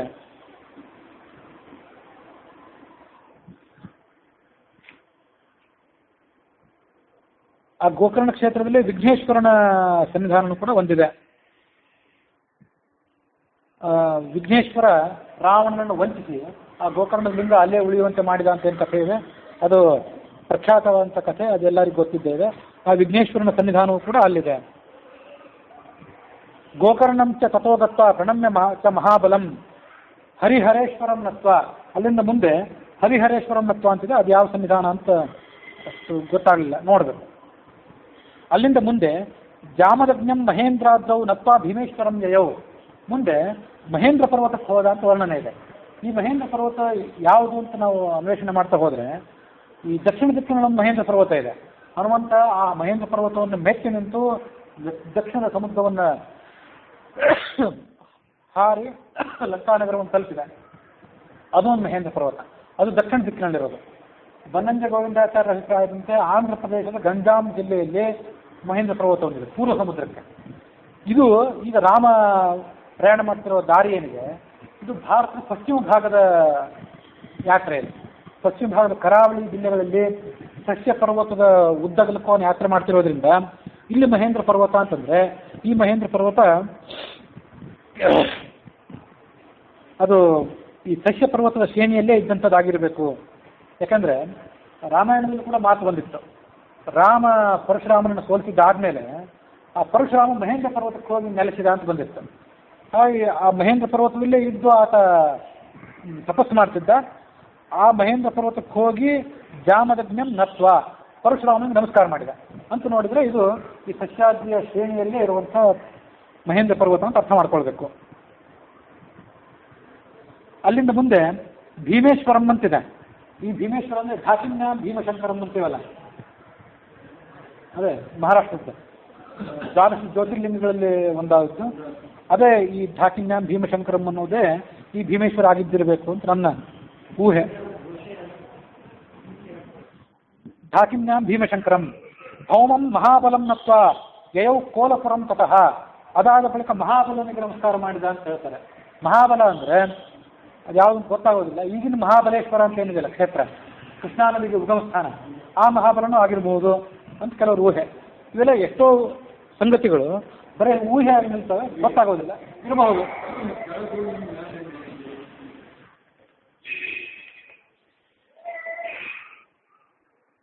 ಧೌಮಂ ಮಹಾಬಲಂ ನತ್ವ ಯಯೌ ಕೋಲಪುರಂ ತತಃ. ಅದಾದ ಬಳಿಕ ಕೋಲಪುರಕ್ಕೆ ಹೋದ ಅಂತಿದೆ. ಆ ಕೋಲಪುರ ಅಂದರೆ ಯಾವುದು ಕೂಡ ಗೊತ್ತಾಗಲಿಲ್ಲ. ಆವಾಗಿನ ಕಾಲದಲ್ಲಿ ಪ್ರಸಿದ್ಧವಾದಂಥ ಪ್ರದೇಶಗಳಾಗಿದ್ದಿರ್ಬೋದು. ಈಗ ಅಷ್ಟೇನು ಅಲ್ಲಿಯವರು ಎಷ್ಟೋ ಜನ ಕೇಳಿದ್ರು ಆ ಕೋಲಪುರ ಅಂದರೆ ಏನು ಸಿಗಲಿಲ್ಲ. ಕೋಲಪುರಂ ತತಃ ಮುಂದೆ ಕರವೀರಪುರಂ ದತ್ವ ಕೃಷ್ಣಾವೇಣ್ಯೋಸ್ತು ಸಂಗಮೇ. ಅಲ್ಲಿಂದ ಮುಂದೆ ಕರವೀರಪುರಕ್ಕೆ ಹೋದ. ಕರವೀರಪುರ ಅಂದರೆ ಕೊಲ್ಲಾಪುರ. ಲಕ್ಷ್ಮೀದೇವಿಗೂ ನಾರಾಯಣನಿಗೂ ಕಲಹ ಆದಾಗ ಆಕೆ ವೈಕುಂಠವನ್ನು ಬಿಟ್ಟು ಬಂದು ಕರವೀರಪುರದಲ್ಲಿ ನೆಲೆಸಿದ್ಲು ಅಂತ ಏನಿದೆ, ಆ ಕರವೀರಪುರನೇ ಇದು. ಅದು ಕೂಡ ಪ್ರಖ್ಯಾತವಾದಂಥ ಸನ್ನಿಧಾನ. ಅದರ ಬಗ್ಗೆ ಹೆಚ್ಚಿಂದು ನಾನು ಹೇಳಬೇಕಾಗಿಲ್ಲ. ಅಲ್ಲಿಂದ ಕೃಷ್ಣ ವೇಣ್ಯೋಸ್ತು ಸಂಗಮೇ ಸ್ನಾತ್ವ. ಆ ಕೊಲ್ಲಾಪುರದ ಸಮೀಪದಲ್ಲಿ ಅಥವಾ ಅದರ ಸುತ್ತಮುತ್ತ ಎಲ್ಲಾದರೂ ಒಂದು ಕಡೆ ಕೃಷ್ಣಾ ನದಿ ಮತ್ತು ವೇಣಿ ನದಿಗಳ ಸಂಗಮದಲ್ಲಿ ಸ್ನಾನ ಮಾಡಿದ ಅಂತಿದೆ. ಆ ವೇಣಿ ನದಿ ಅಂದರೆ ಯಾವುದಂತ ಗೊತ್ತಾಗಲಿಲ್ಲ, ಅಂತೂ ಅಲ್ಲಿ ಸ್ನಾನ ಮಾಡಿದ. ಹೀಗೆ ಕರವೀರಪುರಂ ಗತ್ವ ಕೃಷ್ಣಾವೇಣ್ಯೋಸ್ತು ಸಂಗಮೇ ಸ್ನಾತ್ವ ರಾಮೋ ವಿಮಾನೇನ ಗದಾಲಕ್ಷ್ಮೀಶ್ವರಂ ಯಯೌ. ಅಲ್ಲಿಂದ ಮುಂದೆ ಗದಾಲಕ್ಷ್ಮೀಶ್ವರ ಅನ್ನೋ ಪ್ರದೇಶಕ್ಕೆ ಬಂದ. ಅದ್ಯಾವುದು ಗದಾಲಕ್ಷ್ಮೀಶ್ವರ ಅಂತ ಗೊತ್ತಾಗಲಿಲ್ಲ. ಯಾಕೆಂದರೆ ಆ ಗದಾಲಕ್ಷ್ಮಿ ಇರೋದೇನಿದೆ ಘಟಪ್ರಭಾ ನದಿಯ ತೀರದಲ್ಲಿ.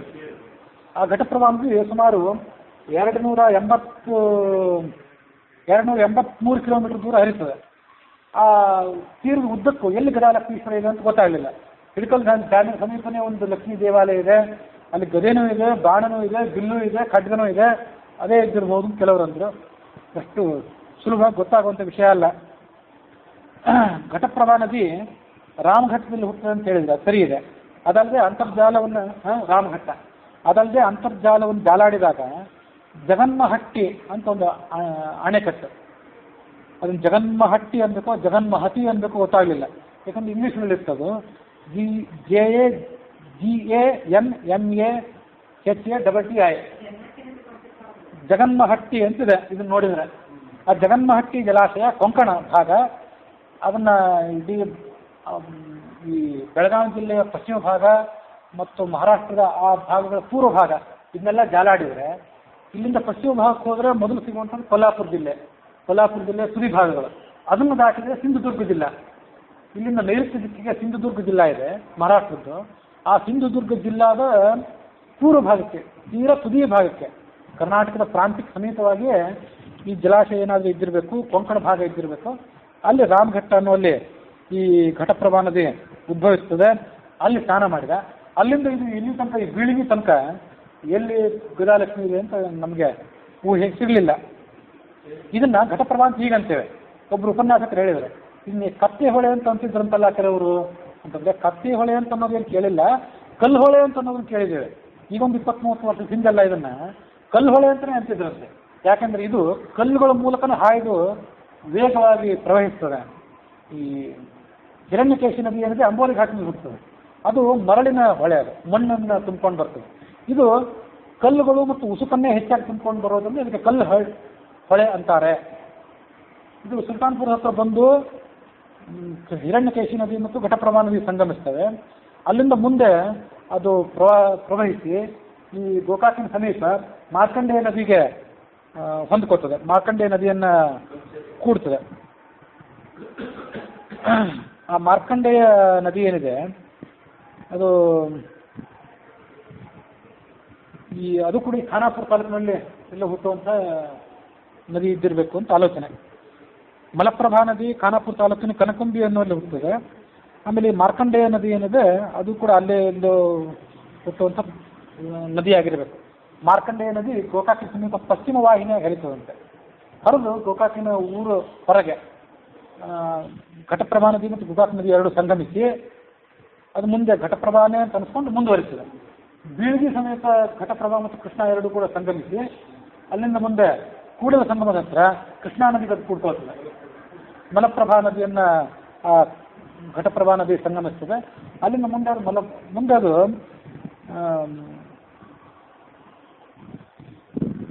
ಕೂಡಲ ಸಂಗಮದ ಹತ್ರ ಮಲಪ್ರಭಾ ಮತ್ತು ಕೃಷ್ಣ ಇವೆರಡು ಸಂಗಮಿಸಿ ಅಲ್ಲಿಂದ ಮುಂದೆ ಶ್ರೀಶೈಲ ಕ್ಷೇತ್ರದ ಹತ್ರ ಕೃಷ್ಣ, ವೇಣಿ, ತುಂಗ, ಭದ್ರ, ಮಲಪ್ರಭಾ, ಭವನಾಶಿನಿ ಮತ್ತು ಮೊನ್ನೆ ಹೇಳಿದೆ ಅದು ಒಂದು ನಿವೃತ್ತಿ ಸಂಗಮ ಅಂತ ಕ್ಷೇತ್ರ ಇದೆ, ಅಲ್ಲಿ ಅವೆಲ್ಲ 7 ನದಿಗಳು ಸೇರ್ತದೆ ಅಂತ ಹೇಳಿದೆ ನಾನು.